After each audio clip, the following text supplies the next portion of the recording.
UPSC CMS 21 paper second question number 1, which of the following type of wound healing?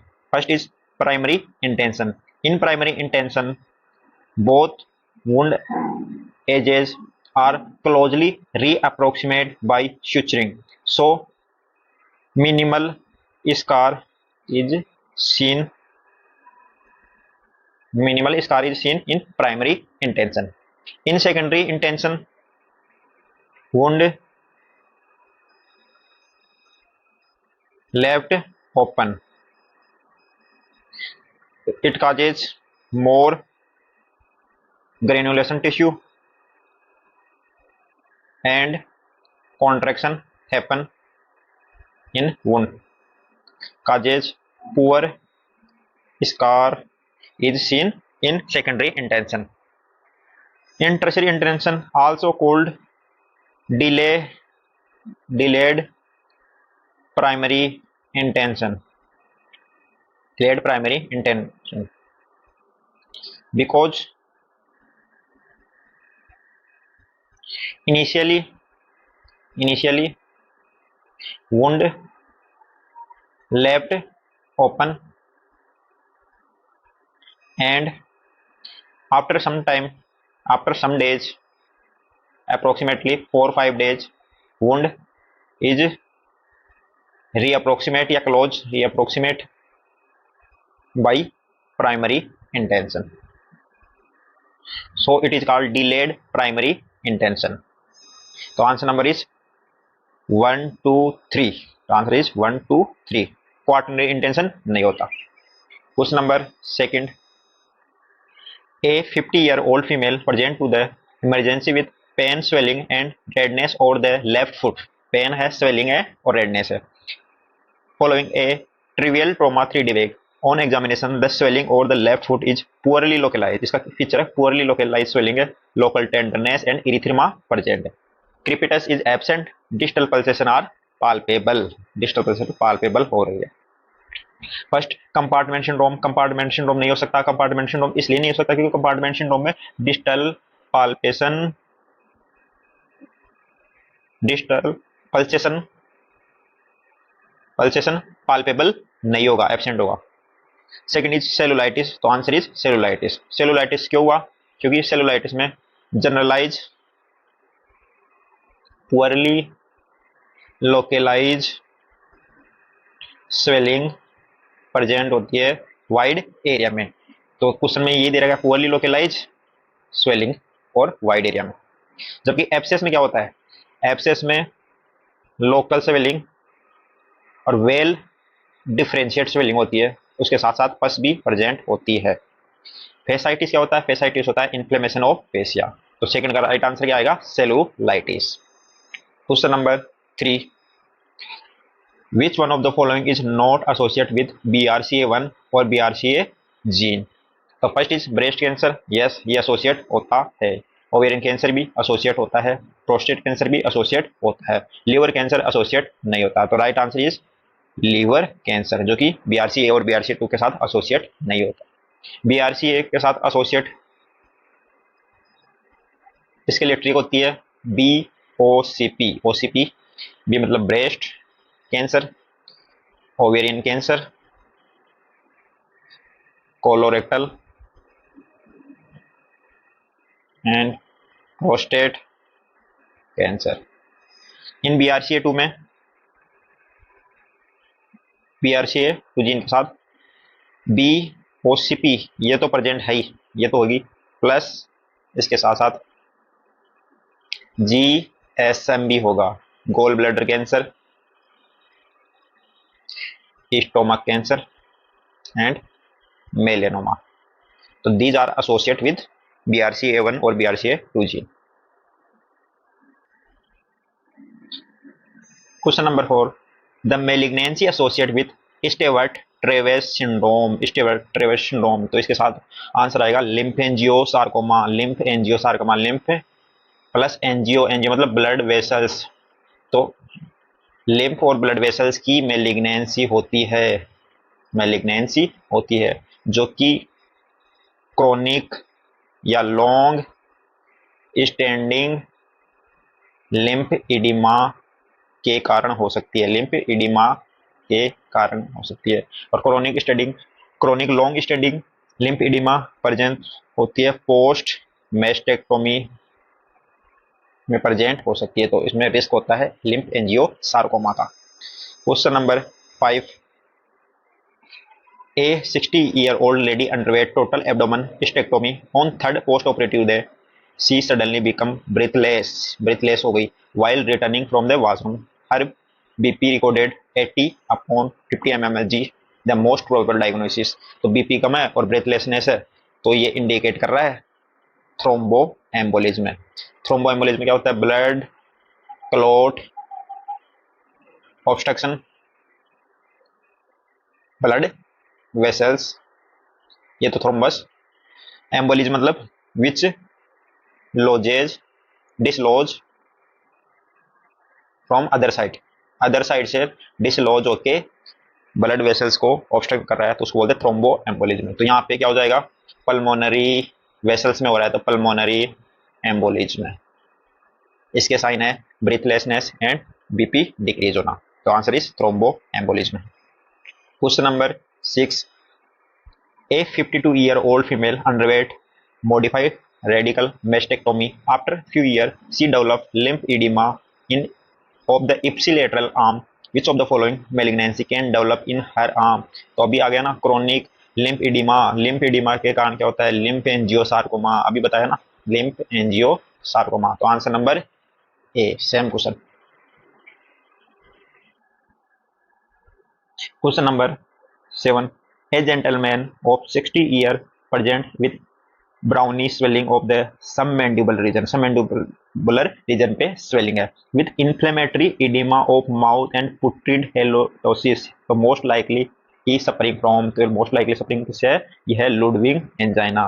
Ludwig angina होता है वो life threatening cellulitis होता है, cellulitis of the soft tissue of floor of mouth and neck, उनका cellulitis होता है Ludwig angina. जो कि कौन कौन से रीजन में हो सकता है? वो सब मैंडिबुलर रीजन, सबलिंगुअल रीजन और सब मेंटल रीजन में प्रेजेंट होता है, तो इसका right answer Ludwig angina.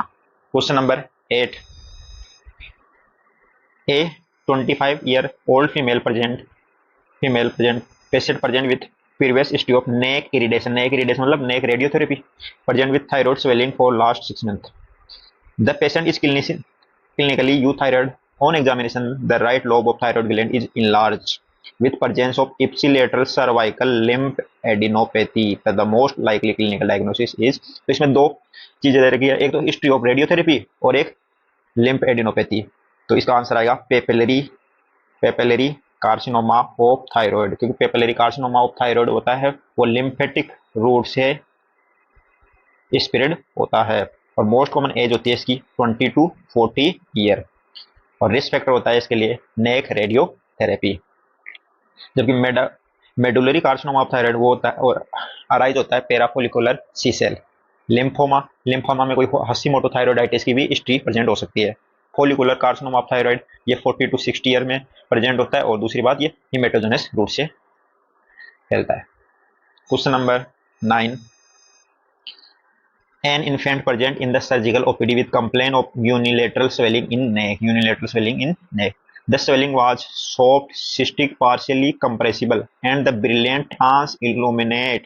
The most probable diagnosis, तो ये ब्रेंकियल फिस्टुला या ट्रांस इल्यूमिनेट नहीं होती, ब्रेंकियल सिस्ट भी ट्रांस इल्यूमिनेट नहीं होती, तो answer is cystic hygroma. Cystic hygroma क्या है? यूनिलेटरल स्वेलिंग है नेक में, और सॉफ्ट सिस्टिक और compressible and brilliant transilluminate होती है। ट्रांस इल्यूमिनेट मतलब लाइट पे चमकती है, तो ये हो गया सिस्टिका। थायरोग्लोसल सिस्ट इसलिए नहीं हुआ क्योंकि थायरोग्लोसल सिस्ट होती है मिड लाइन पे, यहाँ पे दे रखा है यूनिलेटरल स्वेलिंग एक तरफ। जो ब्रेंकियल सिस्ट होती है वो होती है पेनलेस फ्लैक्चुएट मास इन एंटीरियर ट्राइंगल,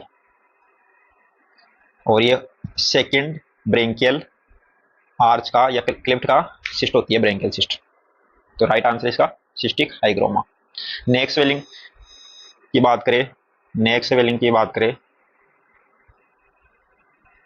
तो मिड लाइन कौन कौन सी होती है? मिड लाइन स्वेलिंग में आता है ranula, thyroglossal cyst and dermoid cyst, ये मिड लाइन में आती है। जबकि लेटरल में ब्रेंकियल सिस्ट और कोई भी लिम्फेंजियोमा या वेस्कुलर मालफॉर्मेशन आ गया। Question number 10, serum thyroglobulin level is a important tumour marker. तो सीरम थायरोग्लोबुलिन लेवल होता है वो डिफरेंशिएट कैंसर में होता है। और कौन कौन से होते हैं वो differentiate cancer? Papillary thyroid cancer and follicular thyroid cancer, इनमें मार्कर होता है।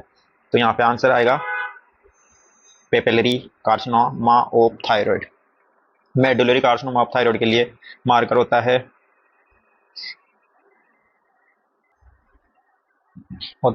Calcitonin. Question number 11, a 43-year-old woman present with serous discharge from a single duct of the nipple of her right breast which was sent for evaluation. She is unlikely to be suffering, तो इसमें क्या है? Serous discharge आ रहा है। Serous discharge किस में आएगा? सबसे पहले फाइब्रोसिस्टिक डिजीज, फाइब्रोसिस्टिक में सीरस डिस्चार्ज प्रेजेंट होता है। मोस्ट कॉमन सीरस डिस्चार्ज इसमें होता है फाइब्रोसिस्टिक डिजीज में। दूसरा इंट्राडक्टल पेपिलोमा, इसमें होता है ब्लडी डिस्चार्ज, थर्ड चीज डक्ट इक्टेशिया में सीरस भी होता है, ब्लडी भी हो सकता है और ब्लैकिश डिस्चार्ज भी हो सकता है। कार्सिनोमा में भी सीरस डिस्चार्ज भी हो सकता है और ब्लडी डिस्चार्ज हो सकता है। तो क्वेश्चन में दे रखा है कि सीरस डिस्चार्ज दे रखा है और कौन सा नहीं होगा? अनलाइकली। तो इसमें भी सीरस डिस्चार्ज है, इसमें भी है, इसमें भी है। तो आंसर इज इंट्राडक्टल पेपिलोमा, इसमें ओनली ब्लडी डिस्चार्ज प्रेजेंट है। Question number 12, an 8-month-old male child is brought to the emergency with recurrent episode of screaming and drumming of the leg. The child appeared to be listless in between the attack. Local examination of abdomen revealed feeling of emptiness in right iliac fossa। तो ये most important line है इसकी, right iliac fossa में emptiness होना। And blood stain mucus is found on the finger on per rectal examination, the most probable diagnosis. तो इसमें ये most important line है कि राइट फोसा हो गया एम्प्टी, राइट फोसा एम्प्टी हो गया, तो इसका आंसर आएगा एक्यूट इंटूससेप्शन। कौन सा इंटूससेप्शन? जहां पे इलियोसिकल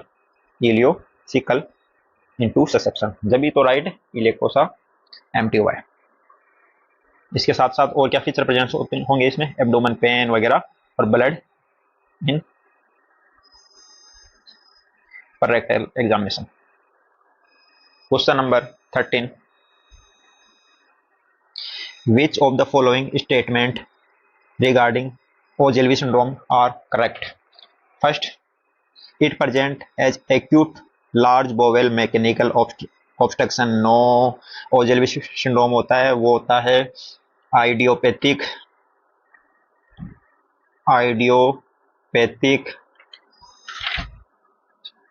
pseudo obstruction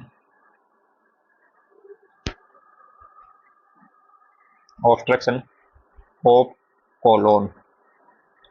तो स्यूडो ऑब्स्ट्रक्शन है तो इसका मतलब एब्सेंस ऑफ मैकेनिकल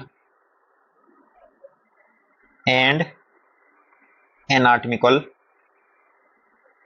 कोज, तभी इसको स्यूडो ऑब्स्ट्रक्शन बोला। तो ओजेल्वी सिंड्रोम क्या होता है?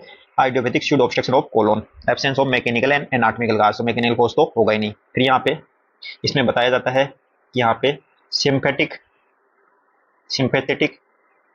और एक्टिविटी हो जाती है। सिंपैथेटिक और एक्टिविटी से क्या होगा? इंटेस्टाइनल मूवमेंट डिक्रीज हो जाएगा और एक्यूट मेगाकोलोन हो सकता है। दूसरा स्टेटमेंट की बात करें, mark sickle dilatation in common feature of x-ray abdomen. Yes, sickle का भी डायलेटेशन हो जाता है और असेंडिंग कोलोन का भी डायलेटेशन हो जाता है। ओजिली सिंड्रोम में मेगा कोलोन हो रहा है। Caecal perforation is well recognition complication of the condition. Yes, caecal perforation हो सकता है। Intravenous neostigmine is use for the treatment of this condition. Yes, क्योंकि ये सिंपैथिक और एक्टिविटी से हो रहा है तो यहाँ पे नियोस्टोमिन क्या हो गया, पैरासिम्पेटोमाइमेटिक, तो ये ट्रीटमेंट हो सकता है। तो आंसर इज 234। Question number 14।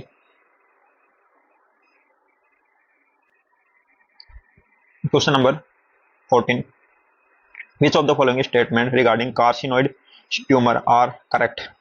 तो कार्सिनोइड ट्यूमर के बारे में बताना है। Carcinoid tumour, first terminal ileum is the most common site for this tumour in the GIT gastrointestinal tract. No, most common site होता है अपेंडिक्स, ना कि terminal ileum. Most common site appendix, second site ileum और third site is rectum. Second, this tumor arises from the Kulchinsky cell situated at the base of intestinal cryptus. Yes, ये right. Third is 5-hydroxytryptamine is the most common vasa-active peptide produced by this tumor. सही है, 5-HT produce करता है, ये भी right है। Serum chromogranin is useful marker for the disease recurrence, ये भी राइट। तो क्रोमोग्रेनिन, तो answer is 234, answer number B. इसके अलावा क्लिनिकल सिम्टम क्या क्या प्रेजेंट हो सकते हैं इसके साथ साथ कार्सिनोइड सिंड्रोम के साथ ट्यूमर के। कार्सिनोइड सिंड्रोम वैसे जीआईटी में भी हो सकता है, लंग में भी हो सकता है और थाइमस में भी हो सकता है। इसके सिम्टम होते हैं diarrhoea, flushing, abdomen pain, dermatitis, broncho construction, bronchoconstriction. Investigation में अपन यूरिन में 5-HIAA देख सकते हैं, urinary five hydroxy indole acetic acid. Treatment में कार्सिनोइड सिंड्रोम को रिमूव कर सकते हो। Question number 15, in familial adenomatous polyposis, familial adenomatous polyposis all are true. First, presence of more than 100 colorectal polyp, yes. Positive family history, yes. Autosomal recessive inheritance, no, ये होता है autosomal dominant inheritance, तो ये गलत। Genetic mutation on chromosome number 5, yes. तो answer is 1 to 4, answer is B. इसके अलावा फेप होता है, उसमें 100% मेलिग्नेंसी के चांस होते हैं, कोलोन मेलिग्नेंसी के चांस होते हैं। क्वेश्चन नंबर 16,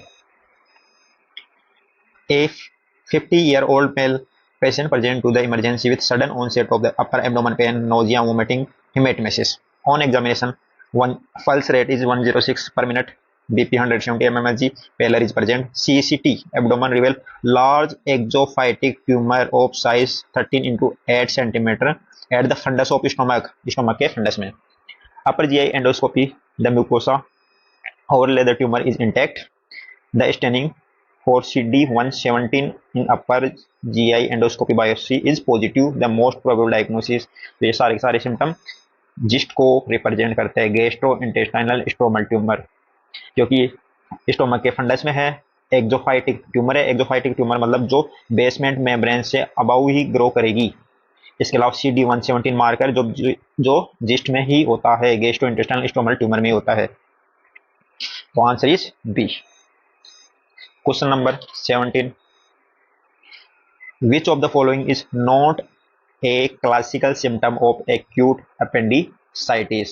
acute appendicitis का क्लासिकल फीचर नहीं है। तो एक्यूट अपेंडिसाइटिस के लिए स्कोरिंग सिस्टम होता है एक L scoring system. L scoring system में 7 या 7 से ज्यादा हो जाए तो अपन इसको एक्यूट अपेंडिसाइटिस डायग्नोसिस करते हैं। एल राडो इसमें सबसे पहले आता है symptom, sign and lab diagnosis. Symptom में माइग्रेटरी पेन जिसको अपन 1 पॉइंट देते हैं। Second is anorexia third is nausea and vomiting. तीनों को अपन 1 पॉइंट देते हैं। साइन में rebound, tenderness, second is tenderness, third is elevated temperature, elevated.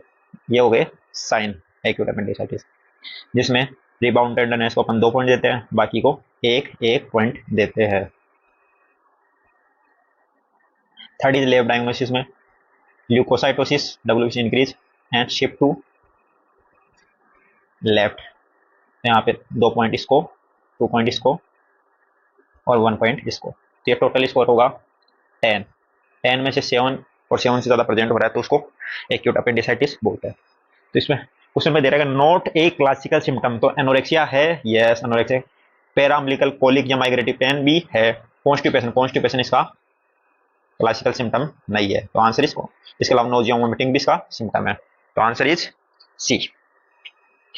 Question number 18, among the extra intestinal manifestation of Crohn's disease which one of the following is related to disease activity। तो disease activity से related कौन सा है disease, तो disease से related से कौन कौन से होते हैं manifestation.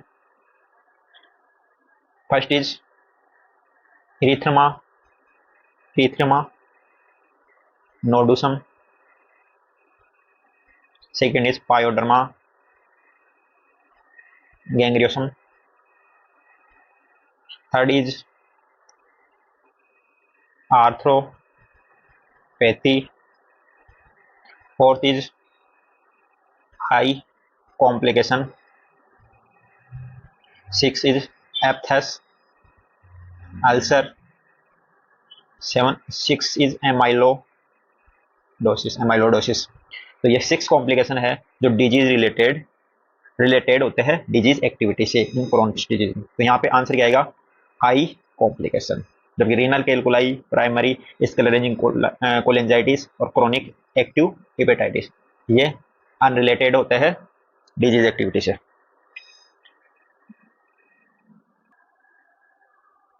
Question number 19, the model for end stage liver disease MELD score include which of the following variables. तो मेल्ड स्कोर होता है, मेल्ड स्कोर होता है बताने के लिए survival, probability of patient with end stage liver disease, end stage liver disease की survival probability को बताता है मेल्ड स्कोर। मेल्ड स्कोर क्या, कौन कौन से कंपोनेंट होते हैं इसके लिए, ट्रिक होती है CBI, एंड में कौन आता है, CBI आता है। तो एंड स्टेज लीवर डिजीज में कौन आएगा, CBI। सी मतलब creatinine, bilirubin, third is INR international normalize ratio. तो आंसर इज बिलिरुबिन है, एल्बुमिन नहीं है, सीरम क्रिएटिनिन भी है, INR भी है, तो आंसर इज 134। मेल्ड स्कोर में क्या क्या गया, बिलिरुबिन, क्रिएटिनिन और INR। Question number 20, which of the following statement regarding enteric perforation, enteric perforation होता है टाइफाइड का, are correct. First is salmonella typhi is the positive organism for enteric fever, right answer. Enteric perforation characteristic during third week of illness, ये भी सही बात है, perforation mostly third week में ही होता है टाइफाइड में। Typhoid ulcer are place transversely to long axis of the gut, wrong, transversely present नहीं होता। टाइफाइड में क्या आ गया, पी आ गया, टाइफाइड में क्या आ गया, पी आ गया, पी मतलब पैरेलल, तो ये parallel to long axis of gut, parallel होता है या लॉन्गिट्यूडनल होता है, लॉन्ग एक्सिस से, ट्रांसवर्ज नहीं होता। जबकि टीबी में क्या होता है, ट्रांसवर्ज होता है। टाइफाइड में पी आ गया तो पैरेलल टू लॉन्ग एक्सिस में, टीबी में पी नहीं आया तो transverse to long axis of gut, ये होता है ulcer. Fourth, terminal ileum is the most common site for enteric perforation, ये भी राइट आंसर है। इसके अलावा टाइफाइड के और क्या क्या फीचर होते हैं, टाइफाइड के feature rose spot, fever, abdominal pain, स्प्लेनोमेगली,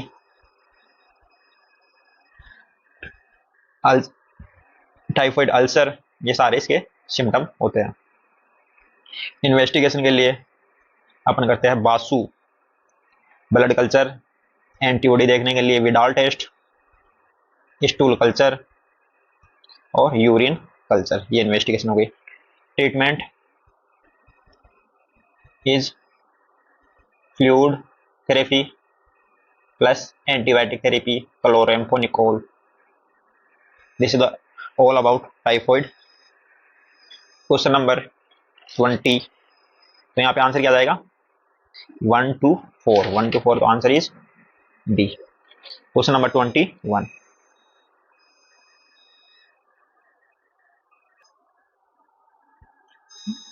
question number 21, a 35-year-old male patient with enteric fever present to the emergency with sudden onset generalized abdomen pain, firstly most generalized abdomen pain, abdomen distension, nausea, vomiting, constipation for last 48 hour, examination में dehydrated है, pulse rate 110 है, BP 160 है, there is generalised tenderness, rebound tenderness, board like rigidity per abdomen, examination the most likely complication of enteric fever. ये तो perforation का है, सारे feature इसके परफोरेशन के, जैसे रिजिडिटी हो गई, रिबाउंड टेंडरनेस हो गया, जनरलाइज एडिमा हो गई, डिहाइड्रेशन हो गया, एब्डोमेन डिस्टेंशन हो गया, सारे के सारे स्मॉल बोवेल परफोरेशन को इंडिकेट करते हैं, परफोरेशन को इंडिकेट करते हैं।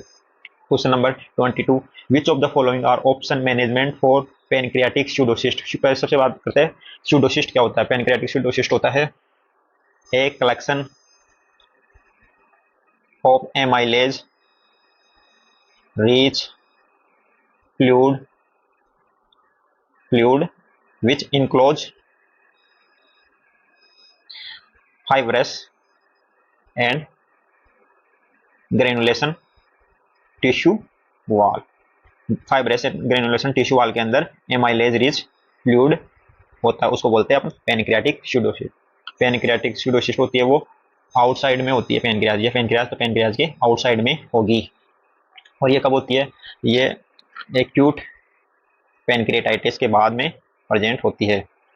इसके ट्रीटमेंट ऑप्शन के लिए अपन क्या क्या कर सकते हैं, ये स्टोमक, ये पेनक्रियाज और यहाँ पे ये सिस्ट हो गई। तो इसके ट्रीटमेंट के लिए फर्स्ट पेनक्रियाटिको ड्यूडेनेक्टोमी, रोंग, पेनक्रियाज और ड्यूडेनम को हटाते हैं, नहीं है। दूसरा सिस्टोगैस्ट्रोक्टोमी, सिस्टोगैस्ट्रोक्टोमी में क्या करते हैं, गैस्ट्रिक के थ्रू सिस्ट को एस्पायरेशन कर लेते हैं, स्टोमक के थ्रू सिस्ट को एस्पायरेशन कर लेते हैं, तो इसको बोलते हैं सिस्टोगैस्ट्रोक्टोमी। तो ये आंसर राइट। परक्यूटेनियस ड्रेनेज ये भी राइट, एंडोस्कोपिक ड्रेनेज ये भी राइट, तो answer is 2, 3, 4, answer is 2, 3, 4। Question number 23, which of the following statement regarding hepatic adenoma are correct? Hepatic adenoma is well defined vascular lesion of liver, so it often usually happen 25 to 15 years. They are almost exclusively seen in the female age 25 to 50 year, yes right answer। they are associated with use of OCP, oral contraceptive pills, ये भी सही है। they do not have any malignant potential, wrong। malignant potential होता है, malignant potential होता है 10% cases में, 10% cases में malignant potential होता है, इसलिए 5 सेंटीमीटर से ज्यादा हो गया हिपेटिक एडिनोमा तो अपन इसका रिसेक्शन करते हैं। क्यों करते हैं, क्योंकि इसका मैलिग्नेंट पोटेंशियल भी होता है और दूसरी बात रप्चर का चांस भी होता है। Majority are detected incidentally on image, ये भी राइट, तो answer is 1 to 4, answer is 1 to 4। Question number 24, which of the following are probable site of ectopic pancreas. Ectopic pancreas की साइट कौन कौन सी है, first submucosa of stomach, duodenum, सही बात है, एंड स्मॉल इंटेस्टाइन में मेकल्स डाइवर्टिकुलम भी आ गया, मेकल्स डाइवर्टिकुलम, जहाँ पे एक्टोपिक पेनक्रियाज होता है। लीवर, यस लीवर में भी एक्टोपिक पेनक्रियाज प्रेजेंट हो सकता है। स्मॉल बावेल मेजेंट्री, रोंग, स्मॉल बावेल मेजेंट्री में नहीं होता एक्टोपिक पेनक्रियाज। स्प्लेनिक हाइलम भी एक्टोपिक पेनक्रियाज हो सकता है। इसके अलावा एक्टोपिक पेनक्रियाज कहाँ पे हो सकता है, गोल ब्लेडर में। इसके अलावा wall of alimentary tract duplicated cyst, duplication cyst इनमें प्रेजेंट हो सकता है। तो answer is 1 2 4, answer is 1 2, answer number B. Question number 25, which one of the following statement regarding Cantlie line is correct. Cantlie line क्या होती है? Kainthli line होती है ये लीवर और यहाँ पे गोल ब्लैडर फोसा। तो ये गोल bladder fossa and goal middle hepatic when और गोल ब्लैडर फोसा के अलोंग रन करती है, फोसा के अलोंग रन करती है। तो आंसर नंबर इसमें आएगा run between gall bladder fossa and middle hepatic vein, answer number C. ये क्या करता है? ये लाइन डिवाइड करती है right and left lobe of liver और हिपेटिक सर्जरी के लिए राइट और लेफ्ट लोब ऑफ लीवर को डिवाइड करती है। Question number 26, which of the following are indication of splenectomy. Splenectomy के इंडिकेशन क्या क्या है? फर्स्ट, स्यूडोमिक्सोमा पेरिटोना, ये नई है, इंडिकेशन नहीं है। स्यूडोमिक्सोमा क्या बोला? क्योंकि ये म्यूसिनस ट्यूमर ऑफ पेरिटोनियम है, म्यूसिनस ट्यूमर ऑफ जो कि फाल्स ट्यूमर है, इसलिए उन्होंने स्यूडोमिक्सोमा पेरिटोनियम बोला। इसके अलावा इंडिकेशन ऑफ स्प्लेनेक्टोमी ट्रोमा है आईटीपी में भी स्प्लेनेक्टोमी करते हैं, हाइपर स्प्लेनिज्म में भी करते हैं। तो आंसर इज 2 3 4, 2 3 4। तो कौन कौन से अदर इंडिकेशन कौन कौन से रह गए? Indication of splenectomy, firstly trauma, trauma बता ही दिया। Secondly oncological, oncological part of in block resection for diagnostic purpose, for therapeutic purpose. Third is haematological, haematological में हेरिडेटरी स्पेरोसाइटोसिस, इनमें स्प्लेनेक्टोमी करते हैं। आईटीपी बता ही दिया क्वेश्चन में, और हाइपर स्प्लेनिज्म में आएगा क्वेश्चन में। Fourth is portal hypertension variceal surgery. तो ये सारे के सारे स्प्लेनेक्टोमी के इंडिकेशन होता है। ट्रोमा, ऑन्कोलॉजिकल, हेमेटोलॉजिकल में स्पेरोसाइटोसिस, आईटीपी, हाइपर स्प्लेनिज्म और पोर्टल हाइपरटेंशन में वेरिशियल सर्जरी, इनमें अपन स्प्लेनेक्टोमी करते हैं। Question number 27, question number 27, a 45-year-old female present with painless firm abdominal swelling of size 10 into 8 near the umbilicus. The swelling can move freely in the plane of right angle to the line of attachment of mesentery. mesentery की line है उसके along ये freely movable है। तो clinical diagnosis क्या होगा? तो इसका तो सीधा आंसर आएगा, क्या आएगा? सीधा आंसर आएगा mesenteric cyst, answer number C. Question number 28, a 45-year-old male patient known case of left inguinal hernia present to emergency with acute onset of pain abdomen associated with nausea, vomiting, abdomen distension, pulse rate 102, bp 170, his respiratory rate is 24, local examination skin overlay, the swelling is tense and erythematous। तो ये सारे के सारे feature बता रहा है, ये बता रहा है impaired blood supply, impaired blood supply या नेक्रोसिस, गैंग्रीन, नेक्रोसिस को बता रहा है। देयर इज लोकलाइज्ड टेंडर मास और the swelling is irreducible with absence of cuff, the most probable clinical diagnosis। सबसे पहले बात करते हैं ऑब्स्ट्रक्टेड हर्निया। ऑब्स्ट्रक्टेड हर्निया कब बोलते हैं? ऑब्स्ट्रक्टेड हर्निया बोलते हैं जब इंटेस्टाइनल ऑब्स्ट्रक्शन हो, इसके साथ ब्लड सप्लाई क्या होती है? Preserve blood supply. Strangulated hernia का बोलते हैं, स्ट्रेंगुलेटेड हर्निया जब बोलते हैं जब इंटेस्टाइनल ऑब्स्ट्रक्शन प्रेजेंट हो, इसके साथ साथ इंपेयर ब्लड सप्लाई हो। तो यहाँ पे ऑब्स्ट्रक्शन भी प्रेजेंट है और इंपेयर ब्लड सप्लाई, तो answer is strangulated hernia. Third is incarcerated hernia. Incarcerated hernia में क्या होता है? हर्निया कांट रिड्यूस, हर्निया को रिड्यूस नहीं कर सकते। क्यों नहीं रिड्यूस कर पा रहे? Due to faecal matter in intestine, faecal matter के कारण हर्निया को रिड्यूस नहीं कर पा रहे, तो उसको बोलते हैं इनकार्सरेटेड हर्निया। इररिड्यूसिबल हर्निया क्या बोलते हैं?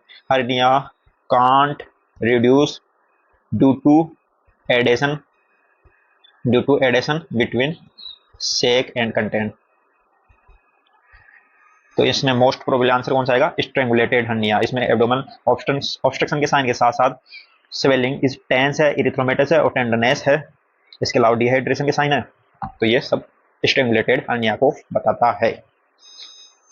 Question number 29। Question number 29, Mayo repair is done for, Mayo repair किया जाता है अम्बिलिकल हर्निया के लिए। मायो रिपेयर इसमें क्या होता है? ये एब्डोमेन और ये अम्बिलिकस। तो अम्बिलिकल हर्निया में अम्बिलिकस के अराउंड एलिप्टिकल इंसिजन दिया जाता है। उसके बाद में जो हर्नियल से dissect open and content reduce. Hernia से को डिसेक्ट कर लिया, ओपन कर दिया एंड उसके कंटेंट रिड्यूस कर दिए। उसके बाद में उसमें कोई नॉन वाइबल पार्ट होगा, डेड पार्ट होगा, उसको रिसेक्ट कर देंगे या रिमूव कर देंगे। पेरिटोनियम उसके बाद में क्लोज कर देंगे, पेरिटोनियल क्लोज। पेरिटोनियम क्लोज के बाद में anterior rectus sheath, anterior rectus sheath में upper and lower flap, upper flap और लोअर फ्लैप क्रिएट करेंगे।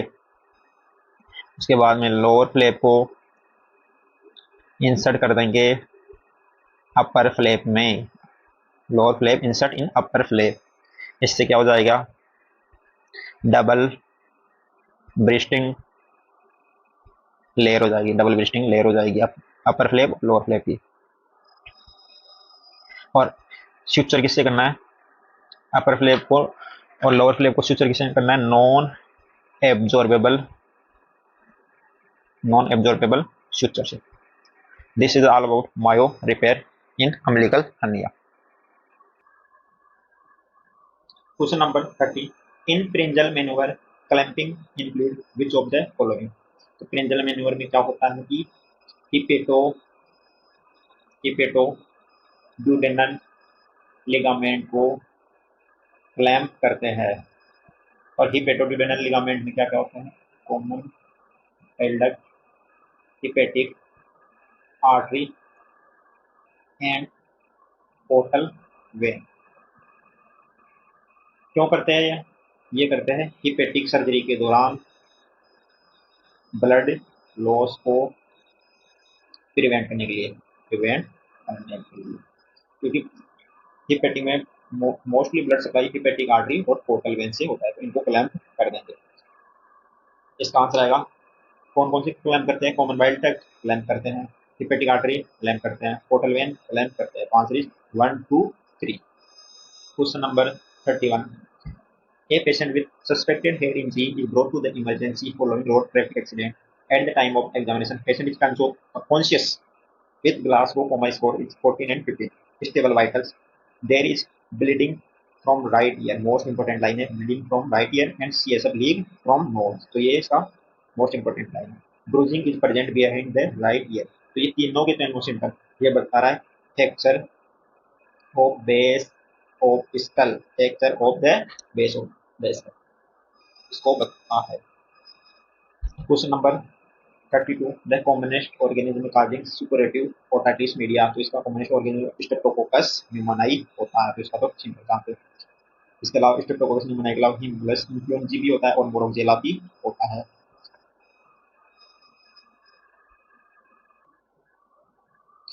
Question number 33, a patient of road traffic accident present to emergency with increased restlessness, difficulty in breathing, respiratory rate is 26 breath per minute, there are distended neck में trachea deviated to right side, ये हो गया both lungs, और trachea right side में deviated है। Hyperresonant note and absence of breath sound on left side, left side में जाए breath sound absent है, left side breath sound absent है और ट्रेकिया राइट साइड में डेविटेड है। तो ये बताता है न्यूमोथोरैक्स को, क्योंकि हाइपर रेजोनेंट नोट आ रहा है, मतलब एयर को इंडिकेट कर रहा है। Following statement. The most probable clinical diagnosis is left answer pneumothorax, right answer. Immediately chest decompression using wide bore cannula in left second intercostal space should be done, yes. Third, immediately chest x-ray should be done to confirm the clinical diagnosis. No, x-ray नहीं करते उस time only second intercostal space में cannula से decompression करते हैं। Definitive chest tube insertion is left hip intercostal space should be done, ये भी करते हैं। Answer is 1 to 4, answer number D. Question number 34, positron emission tomography PET scan used in pre-operative staging for gastroesophageal tumor is detect। तो PET scan से अपन distance metastatic disease के लिए करते हैं, डिस्टेंट मेटास्टेटिक डिजीज के लिए। Question number 35, which of the following are correct about ectopic ureter. Ectopic ureter के बारे में क्या करेक्ट है? सबसे पहले इक्टोपिक यूरेटर क्या होता है? ये किडनी, ये दूसरी वाली किडनी, यहाँ पे यूरिनरी ब्लैडर, ये तो नॉर्मल यूरेटर है। अब इक्टोपिक यूरेटर में क्या होता है? अपर पोल से यूरेटर आता है और लोअर पोल ऑफ ब्लैडर पे या यूरेथ्रा में ओपन होता है, तो इसको बोलते हैं ectopic ureter. They are more common in male, they are more common in male, ये आंसर गलत है, स्टेटमेंट गलत है। ये होता है more common in female. Female and male में रेशियो होता है 7:1, तो फीमेल में more common. They drain the upper pole of kidney, yes, upper pole of kidney drain करता है। They are associated with duplex ureter, ये भी सही है। दे मे कोज इनकंटिनेंस, इनकंटिनेंस भी कर सकता है। जब ये यूरेटर यदि स्फिंक्टर से नीचे ओपन होता है तो ये यूरिनरी इनकंटिनेंस करेगा, मोस्टली फीमेल में करता है इनकंटिनेंस। तो answer is 2, 3, 4, answer is 2, 3, 4। Question number 36, which one of the following is a nephrotoxic anaesthetic agent. Nephrotoxic anaesthetic agent होता है मेथॉक्सीफ्लोरेंस, मेथॉक्सीफ्लोरेंस, ये तो क्लियर कट आंसर आ गया इसका। Question number 37, a comatose patient after sustaining severe head injury has been admitted in neurosurgical ICU. Which of the following parameters should be ideally maintained in the patient? First, partial pressure of carbon dioxide is 4.525 kilopascal या 33 to 38 mmHg, right? Mean atrial pressure maintained 80 to 90 mmHg, ये भी right. Partial pressure of oxygen more than 11 kilopascal या 80 mmHg, ये भी right. Sodium less than 130 मिली equivalent per litre, ये wrong होता है। Sodium maintain करना होता है 135 to 145 milliequivalent per litre. तो answer is 1, 2, 3, answer is 1, 2, 3, answer is A. Question number 38, untidy wound is characteristic by which of the following. Untidy wound होता है crash और एवल्जल टिश्यू, ये भी सही है। कंटामिनेट वुंड सही। Devitalise tissue yes. No loss of tissue wrong. Loss of tissue होता है इसमें, लॉस ऑफ टिश्यू प्रेजेंट होता है एंटाइडी वुंड में। तो आंसर इज 1, 2, 3। जबकि टाइडी वुंड होता है वो, टाइडी वुंड होता है वो incise clean and healthy wound, healthy tissue present होता है। जबकि अनटाइडी में क्रैश, एवल्जल टिश्यू, कंटामिनेटेड और डिविटिलाइज टिश्यू प्रेजेंट होता है। इसके साथ साथ लॉस ऑफ टिश्यू भी प्रेजेंट होता है। Question number 39, which one of the following statement regarding composition of common crystalloid solution is correct? First, normal saline contain 100 milli equivalent per liter of sodium, wrong. Normal saline 154 milli equivalent, 154 milli equivalent per liter sodium है। Second, Hartmann solution contain 111 milli equivalent of chloride, yes, ये right answer है, Hartmann solution। Third is NS contain 130 milli equivalent per liter of chloride, no, NS 154 ही तो sodium होता है और 154 ही chloride होता है NS में। Hartmann solution contain 111 milli equivalent of sodium, no, Hartmann solution में 131 तो सोडियम होता है और 111 होता है chloride. Right answer is B. Question number 40, perioperative benefit from transfusion is with a haemoglobin level. Haemoglobin level कब कितना हो कि अपन बेनिफिट हो ट्रांसफ्यूजन का? तो आंसर इज लेस देन 6 ग्राम पर डेसिलीटर। 8 to 10 और 10 से ऊपर 4 नो इंडिकेशन, कोई इंडिकेशन नहीं है ट्रांसफ्यूजन का। 6 से 8 अपन ट्रांसफ्यूजन तब कर सकते हैं जब ब्लीडिंग ज्यादा हो प्री ऑपरेटिव। और तो इसका right answer is less than 6 ग्राम पर डेसिलीटर।